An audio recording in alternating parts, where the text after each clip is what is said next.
ಇನ್ನು ಮುಂದೆ ನಿಮ್ಮ ನೆಚ್ಚಿನ ಧಾರಾವಾಹಿಗಳ ಫುಲ್ ಎಪಿಸೋಡ್ಗಳು ಸನ್ ನೆಕ್ಸ್ಟ್ ಆಪ್ನಲ್ಲಿ ಮಾತ್ರ. ಎಷ್ಟೊಂದು ಹೋಮ್ವರ್ಕ್ ಕೊಟ್ಟಿದ್ದಾರೆ ಗೊತ್ತಾ? ಹೋಮ್ವರ್ಕ್ ಮಾಡ್ತಾನೆ ಇದ್ದೀನಿ, ಮುಗಿತಾನೆ ಇಲ್ಲ. ಇಷ್ಟೆಲ್ಲ ಹೋಮ್ವರ್ಕ್ ಮಾಡ್ಕೊಬನ್ನಿ ಅಂತ 2 ನಿಮಿಷದಲ್ಲಿ ಹೇಳ್ತಾರೆ. ನಾನು 2 ಅವರಿಂದ ಹೋಮ್ವರ್ಕ್ ಮಾಡಿದ್ರು ಮುಗಿತಾ ಇಲ್ಲ. ನಾನು ಯಾವಾಗ ದೊಡ್ಡೋಳಾಗ್ತೀನೋ ಅನ್ಸ್ತಾ ಇದೆ. ನಿನಗೆ ಗೊತ್ತಾ, ದೊಡ್ಡವರು ಹೋಮ್ವರ್ಕ್ ಮಾಡಲ್ಲ. ದೊಡ್ಡವ್ರಿಗೆ ಹೋಮ್ವರ್ಕ್ ಇರಲ್ಲ ಸರಿ, ಆಫೀಸಲ್ಲಿ ವರ್ಕ್ ಇರುತ್ತಲ್ಲ. ನಿನ್ 2 ಅವರ್ ಹೋಮ್ವರ್ಕ್ ಮಾಡಕ್ಕೆ ಕಷ್ಟ ಅಂತ್ಯಾ? ದೊಡ್ಡವರು 10 to 12 ಅವರ್ಸ್ ವರ್ಕ್ ಮಾಡ್ಬೇಕಲ್ಲ. ದೊಡ್ಡೋರ್ನ ಹೋಗಿ ಕೇಳು, ನಾವಿನ್ನ ಮಕ್ಕಳಾಗಿರ್ಬೇಕಾಗಿತ್ತು, ದೊಡ್ಡೋರಾಗಿ ಬೆಳಿಬಾರ್ದಾಗಿತ್ತು ಅಂತ ಹೇಳ್ತಾರೆ. ಹೌದಾ? ಹಾಗಾದ್ರೆ ನಾನು ಚಿಕ್ಕ ಮಗು ಆಗಿ ಇಟ್ಬಿಡ್ತೀನಪ್ಪ. ಅಮ್ಮ ಹೇಗಿದ್ದಾರೆ ಭೈರವಿ? ಅಮ್ಮ ಮಾತ್ರ ಅಲ್ಲ, ಮನೇಲಿ ಎಲ್ಲರೂ ಚೆನ್ನಾಗಿದ್ದಾರೆ, ಖುಷಿಯಾಗಿದ್ದಾರೆ. ನಿಂಗೊಂದು ವಿಷಯ ಗೊತ್ತಾ? ನಾಳೆಯಿಂದ ಆಫೀಸ್ಗೆ ಅಪ್ಪ ರಜಾ ಹಾಕ್ತಾ ಇದ್ದಾರೆ. ನಾನ್ ಸ್ಕೂಲಿಗೆ ಹೋಗಲ್ಲ ಅಂತ ಅಮ್ಮನ ಹತ್ರ ಪರ್ಮಿಷನ್ ತಗೊಂಡಿದ್ದೀನಿ. ನಾಳೆ ಸ್ಕೂಲಿಗೆ ಹೋಗಿ ಈ ಹೋಮ್ವರ್ಕ್ ತೋರಿಸಿ 10 days ಲೀವ್ ಲೆಟರ್ನ ಕೊಟ್ಬಿಟ್ಟು ಬರ್ತೀನಿ. ಏನ್ ವಿಷಯ? ನಾಳೆಯಿಂದ 10 days ನಾನು ಅಪ್ಪ ಅಮ್ಮ 3 ಜನನು ಸಿನಿಮಾ, ಶಾಪಿಂಗು, ಪಿಕ್ನಿಕ್ ಅಂತ ಓಡಾಡ್ತೀವಿ. ಅಮ್ಮ ಶಿವಕುಮಾರ್ ಅಂಕಲ್ಗೆ ಸ್ಟ್ರಿಕ್ಟ್ ಆಗಿ ಹೇಳ್ಬಿಟ್ರು, ಇನ್ನ 10 days ಆಫೀಸ್ ಇಂದ ಅಪ್ಪನ್ಗೆ ಯಾರು ಫೋನ್ ಮಾಡಬಾರ್ದಂತೆ. ಕೇಳಕ್ ತುಂಬಾ ಖುಷಿ ಆಗ್ತದೆ ಭೈರವಿ, ಆದ್ರೆ ನಂಗೆ ಭಯ ಆಗ್ತದೆ. ಯಾಕೆ? ನಾವು ತುಂಬಾ ನಗ್ತಾ ಇದ್ರೆ ಅವತ್ತೇನಾದ್ರೂ ಕೆಟ್ಟದಾಗುತ್ತೆ ಅಂತಾರಲ್ಲ, ಹಾಗೆ ಅಮ್ಮ ಯಾವಾಗೆಲ್ಲ ತುಂಬಾ ಖುಷಿಯಾಗಿರ್ತಾರೋ ಅವಾಗೆಲ್ಲ ಏನಾದ್ರೂ ಅನಾಹುತ ಆಗುತ್ತೆ. ಆ ಖುಷಿ ತುಂಬಾ ದಿನ ಉಳಿಯಲ್ಲ. ಅದೆಲ್ಲ ಹಳೆ ಕತೆ ಭೈರವಿ, ಇನ್ ಮುಂದೆ ಆ ತರ ಆಗಲ್ಲ.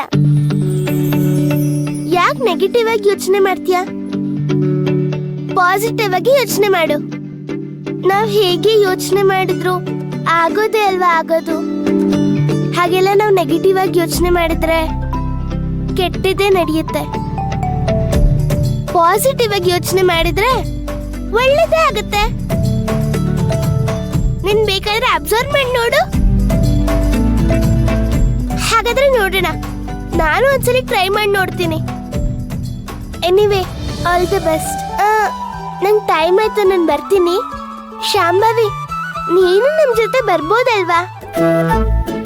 ನನಗೆಲ್ಲ ಬರಕ್ಕಾಗಲ್ಲ ಭೈರವಿ. ಸರಿ, ನಾನು ಬರ್ತೀನಿ. ಅಯ್ಯೋ ಶಾಂಭವಿ, ನಾನು ಹೇಳಿದ ಮಾತೇ ಕೇಳಲ್ಲ.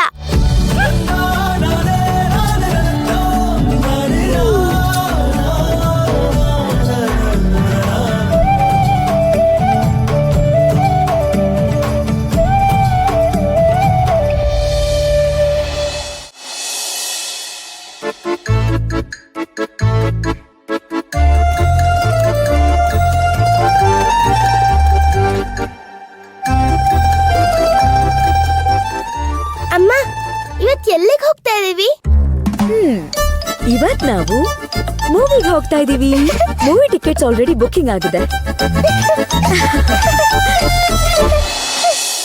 ನಮಸ್ತೆ ಮೇಡಮ್. ಓ ನಮಸ್ತೆ, ಬನ್ನಿ ಪ್ಲೀಸ್ ಕುತ್ಕೊಳ್ಳಿ. ಏನು ಮನೆ ತನಕ ಬಂದಿದ್ದೀರಾ? ಓ, ನಾನ್ ಪ್ಯಾರೆಂಟ್ಸ್ ಟೀಚರ್ ಮೀಟಿಂಗ್ ಬಂದಿಲ್ಲ ಅಂತ ಇವಳ ಬಗ್ಗೆ ಕಂಪ್ಲೇಂಟ್ ಹೇಳಕ್ ಬಂದಿದ್ದೀರಾ? ಇಲ್ಲ ಮೇಡಮ್, ಒಂದೊಳ್ಳೆ ಸುದ್ದಿ ಬಂತು, ಅದನ್ನ ಮೊದಲು ನಿಮ್ಗೆ ಹೇಳೋಣ ಅಂತ ಮನೆಗೆ ಬಂದೆ. ವಾವ್, ಒಳ್ಳೆ ಸುದ್ದಿನಾ? ಏನದು? ಇಡೀ ಕರ್ನಾಟಕ ಸ್ಟೇಟ್ಗೆ ನಮ್ಮ ಸ್ಕೂಲು 1ನೇ ಸ್ಥಾನಕ್ಕೆ ಬಂದಿದೆ ಮೇಡಮ್.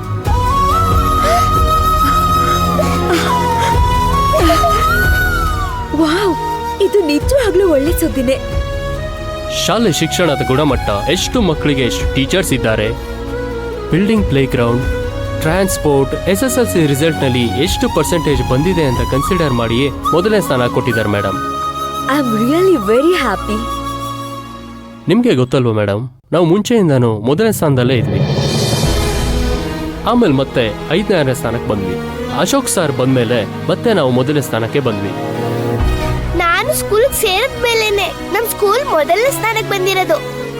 ಯಾಕೆ ಇದ್ರ ಬಗ್ಗೆ ಯಾರು ಮಾತಾಡ್ತಾ ಇಲ್ಲ?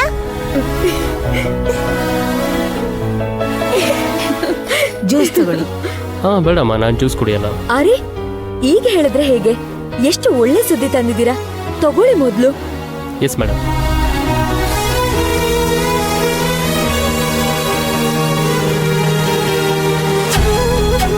ನಿಮ್ಗೆ ಇಷ್ಟ ಮಾತ್ರ ಅಲ್ಲ, ಸ್ವೀಟ್ಸ್ ಕೂಡ ಕೊಡ್ಬೇಕು. ಹಾ, ಒಂದ್ ಕೆಲ್ಸ ಮಾಡಿ, ಇಡೀ ಸ್ಕೂಲ್ಗೆ ಸ್ವೀಟ್ಸ್ ಹಂಚ್ಬಿಡಿ. ಹಾಗೆ ನಾನು ಟೀಚರ್ಸ್ಗೆ, ಪ್ಯಾರೆಂಟ್ಸ್ಗೆ, ಆಫೀಸ್ ಸ್ಟಾಫ್ಸ್ಗೆ, ಸ್ಟೂಡೆಂಟ್ಸ್ಗೆ ಎಲ್ರಿಗೂ ಒಂದ್ ಥ್ಯಾಂಕ್ ಯು ನೋಟ್ ಹೇಳ್ದೆ ಅಂತ ಲೀಡಿಂಗ್ ನ್ಯೂಸ್ ಪೇಪರ್ಸ್ ಅಲ್ಲಿ ಪ್ರಿಂಟ್ ಮಾಡಿಸ್ಬಿಡಿ. ಒಂದ್ 10 ದಿನ ನಾನು ಬ್ಯುಸಿ ಇದ್ದೀನಿ. ಅದಾದ್ಮೇಲೆ ನಾನು ಸ್ಕೂಲಿಗೆ ಬರ್ತೀನಿ. ಅವಾಗ ಟೀಚರ್ಸ್ಗೆ, ಪ್ಯಾರೆಂಟ್ಸ್ಗೆ, ಸ್ಟೂಡೆಂಟ್ಸ್ಗೆ ಎಲ್ರಿಗೂ ಸೇರಿ ಕಲ್ಚರಲ್ ಆಕ್ಟಿವಿಟೀಸು, ಬೇರೆ ಕಾಂಪಿಟೇಷನ್ಸ್ ಎಲ್ಲ ಆರ್ಗನೈಸ್ ಮಾಡೋಣ. ಅವಾಗ ಅವ್ರಿಗೆ ಪ್ರೈಸ್ ಡಿಸ್ಟ್ರಿಬ್ಯೂಷನ್ ಕೂಡ ಇಟ್ಕೊಳ್ಳೋಣ. ಕಮಲಮ್ಮ, ಇಡೀ ಕರ್ನಾಟಕಕ್ಕೆ ನಮ್ಮ ಶಾಂಭವಿ ಎಜುಕೇಶನಲ್ ಇನ್ಸ್ಟಿಟ್ಯೂಷನ್ಸು ಮೊದಲನೇ ಸ್ಥಾನಕ್ಕೆ ಬಂದಿದೆ. ಹೌದಾ ಅಮ್ಮವ್ರೆ, ತುಂಬಾ ಖುಷಿ ಆಯ್ತು.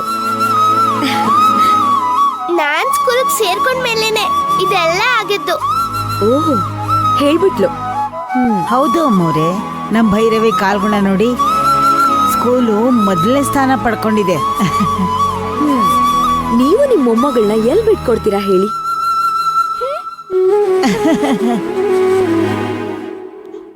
ಸರಿ ಮೇಡಮ್, ನಾನಿನ್ ಬರ್ತೀನಿ. ಶೋರ್. ಹಾಗೆ ನನ್ ಕಡೆಯಿಂದ ಸ್ಕೂಲಲ್ಲಿ ಎಲ್ರಿಗೂ ಕಂಗ್ರಾಚುಲೇಷನ್ಸ್ ಅಂತ ಹೇಳ್ದೆ ಅಂತ ಹೇಳ್ಬಿಡಿ. ಅಂಡ್ ಆದಷ್ಟು ಬೇಗ ಗಿಫ್ಟ್ ಜೊತೆಗೆ ಅವ್ರನ್ನ ಮೀಟ್ ಮಾಡ್ತೀನಿ ಅಂತ ಹೇಳಿ. ಓಕೆ ಮೇಡಮ್, ನಾನು ಬರ್ತೀನಿ.